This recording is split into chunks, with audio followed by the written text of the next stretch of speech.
ये कहानी ऐसी है जिसे सुनकर आप भी हैरान रह जाएंगे। एक दिन की बात है। भारत के एक वीरान और सुनसान रेगिस्तान में एक साधु अपनी झोपड़ी में अकेला रहता था। वह इस रेगिस्तान में आराम से अपनी जिंदगी गुजर बसर कर रहा था।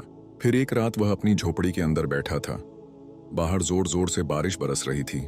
आसमान पर बिजली चमक रही थी कि अचानक झोपड़ी के दरवाजे पर दस्तक हुई। वह अपने आश्रम से बाहर निकला। बाहर का नजारा देखकर वह दंग रह गया। दो जवान खूबसूरत लड़कियां उसके सामने खड़ी थीं। साधु ने पूछा, कौन हो तुम? इस गुप अंधेरे और इस तूफानी रात में यहाँ क्या कर रही हो? लड़कियां कांपती आवाज में बोली, हमारी मदद कीजिए, हम रास्ता भटक गई हैं इस रेगिस्तान में। साधु ने उनसे कहा, अंदर आ जाओ, यहाँ तूफान से पनाह मिल जाएगी। वह दोनों साधु की झोपड़ी में प्रवेश हुई। अंदर टिमटिमाता हुआ दिया जल रहा था। छोटी सी झोपड़ी में सुकून का सा माहौल था। साधु ने उन्हें कपड़े सुखाने के लिए दिया और कहा, यह रेगिस्तान आसान जगह नहीं है। यहाँ रात को भटक जाना बड़े खतरे की बात है। तुम कहाँ से आ रही हो?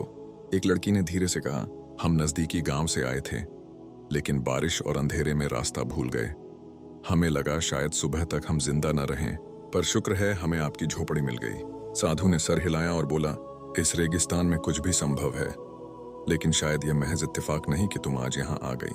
कभी कभी किस्मत ही इंसान को वहीं ले जाती है जहां उसे जाना होता है। लड़कियां हैरान होकर एक दूसरे की तरफ देखने लगीं। आपका क्या मतलब है बाबा जी? एक ने पूछा। साधु ने मुस्कुराकर कहा, हर आवारा हवा का झोंका, हर तूफान और हर भटका हुआ इंसान किसी न किसी वजह से अपनी मंजिल की तरफ खींचा चला आता है। हो सकता है तुम्हारा आना भी यूं ही हो। रात गुजर गई। बाहर बारिश और बिजली की आवाज आती रही। अंदर दिया जलता रहा और तीनों के बीच खामोशी के साथ एक अनजानी कहानी जन्म लेने लगी। अगली सुबह जब सूरज की किरणें झोपड़ी के अंदर आईं, तो रेगिस्तान एक नए रूप में चमक रहा था।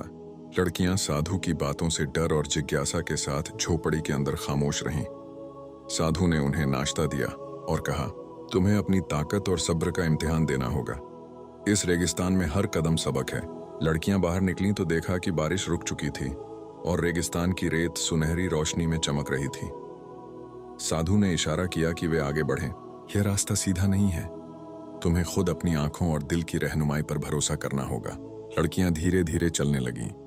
हर कदम पर रेत में नक्श बन रहे थे और हवा के साथ अजीब सरगोशियां सुनाई दे रही थीं। पहली लड़की बोली, ये आवाजें, क्या ये हवा की सरगोशियां हैं या हमारा दिमाग खेल रहा है? साधु मुस्कुराकर बोला, ये तुम्हारे अंदर के डर और इच्छाओं की आवाजें हैं। तुम्हें यह समझना होगा कि असली रास्ता सिर्फ दिल की रोशनी से मिलता है, न कि केवल आंखों से। वे दोनों लड़कियां आगे बढ़ती रहीं और एक बड़ा रेत का टीला उनके सामने आया। पहली लड़की हिचकिचाई, मगर दूसरी ने हिम्मत दी। हमें हिम्मत रखनी होगी, यही तो साधु ने कहा था। वे टीले के ऊपर पहुंची तो देखा कि वहां एक छोटा सा झील जैसा पानी था। पानी साफ था, मगर उसके नीचे कुछ अजीब सा रोशनी का खेल हो रहा था। लड़कियां हैरान होकर पीछे हटीं, मगर साधु की आवाज ने उन्हें हिम्मत दी, डरो मत, यह तुम्हारे दिल की सच्चाई को दिखाएगा। जो तुम्हारे दिल में है वह पानी में झलकेगा। पहली लड़की ने झांक कर पानी देखा तो अपनी आंखों के सामने अपने डर और भय की तस्वीरें देखी। वह बोली, ये सब हमारे डर हैं, लेकिन हमें डरना नहीं चाहिए। साधु ने करीब आकर कहा, ठीक कहा, हर इंसान को अपने अंदर के डर का सामना करना पड़ता है। जो उनसे डरता है वह पीछे रह जाता है, जो उनका सामना करता है वह आगे बढ़ता है। लड़कियां पानी के किनारे बैठ गईं और खामोशी से अपने दिल के डर को महसूस करने लगीं। कुछ देर बाद पहली लड़की ने सर उठाया और बोली, हम तैयार हैं, हमें अपने रास्ते पर चलना है, चाहे कितनी भी मुश्किलें आएं। साधु ने खुश होकर कहा, यही तुम्हारे पहले सबक की सफलता है। याद रखो, रास्ता आसान नहीं होगा, लेकिन तुम्हारे दिल की रोशनी तुम्हें हर अंधेरे से निकालेगी। रात को जब वे झोपड़ी वापस आईं तो साधु ने एक पुरानी किताब निकाली और कहा, कल का सफर तुम्हें रेगिस्तान के सबसे बड़े रहस्य तक ले जाएगा। इस रहस्य को समझना तुम्हारे दिल की ताकत पर निर्भर है। लड़कियां घबराकर एक दूसरे की तरफ देखीं, मगर दिल में हौसला पैदा हुआ। इस तरह रेगिस्तान की झोपड़ी में नई कहानी और इम्तिहान का आरंभ हुआ और वे दोनों लड़कियां अपनी असली ताकत को जानने की राह पर कदम बढ़ाने लगीं। कुछ देर के बाद वे एक विस्तृत घाटी में पहुंची, जहां शफाफ पानी के झरने, हरे पेड़ और सुनहरी रेत की छांव थी। बीच में एक रोशन स्थान पर प्राचीन पत्थर का एक मंदिर खड़ा था। लड़कियां हैरान होकर रुक गईं और पहली लड़की बोली, यह जगह, यह सब इतनी खूबसूरत और शांत है, लगता है कि हम किसी खास स्थान पर पहुंच गई हैं। साधु करीब आकर बोला, यह स्थान तुम्हारे दिल और आत्मा का प्रतिबिंब है। जो तुमने रेगिस्तान के हर इम्तिहान में सीखा, हर डर और हिम्मत का सामना किया, वह तुम्हें आज यहां ले आया। तुम्हारे अंदर की रोशनी ने तुम्हें असली मंजिल तक पहुंचाया है।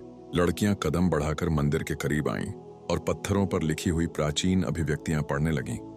वे समझ गईं कि यह सबक जीवन के हर चरण में अपनी हिम्मत, धैर्य और विश्वास के साथ आगे बढ़ने की महत्ता सिखा रहा है।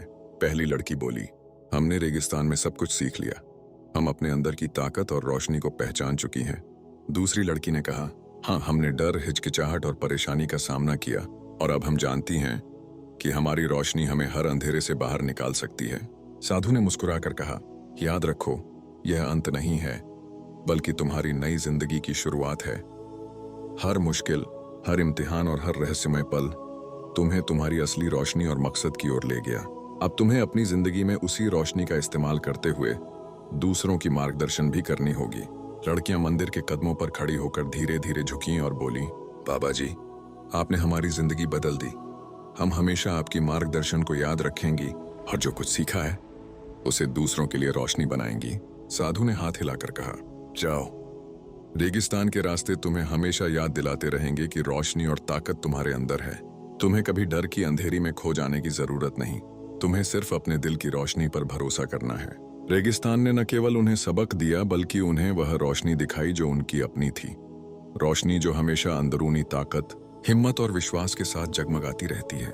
दोस्तों, उम्मीद करता हूँ दोस्तों ये कहानी आपको बहुत ही पसंद आई होगी। अगर आपने अभी तक आज की उस वीडियो को लाइक नहीं क्या, तो हमारी आज की उस वीडियो को लाइक कर दें और हमारे चैनल को भी सब्सक्राइब कर दें। शुक्रिया।